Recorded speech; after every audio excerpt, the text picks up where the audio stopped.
Suspended Trinamool বিধায়ক।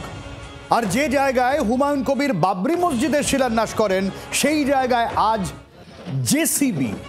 কেন JCB জানাবো আপনাদের, তবে তার আগে হুমায়ুন কবিরের বক্তব্য, যেখানে তিনি আবারও নতুন করে খুনের আশঙ্কা প্রকাশ করেছেন। আগেও আমরা দেখেছি হুমায়ুন কবির তিনি বলেছেন যে তার বিরুদ্ধে চক্রান্ত চলছে, তাকে খুনের চেষ্টা হতে পারে এবং তিনি চ্যালেঞ্জ ছুড়ে দিয়েছেন। তারপর নতুন করে তিনি খুনের আশঙ্কা করলেন। জি 24 ঘন্টা এক্সক্লুসিভ, সাসপেন্ডেড তৃণমূল বিধায়ক।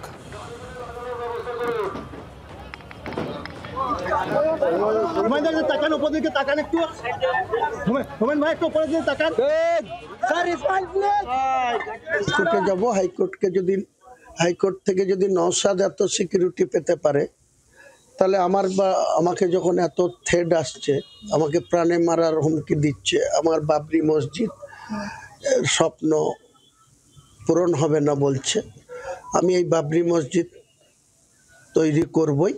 এই চ্যালেঞ্জ আমি নিয়েছি। মহান আল্লাহ তাআলা আমার সঙ্গে আছে, আল্লাহ আমাকে নিশ্চয়ই হেফাজত করবে।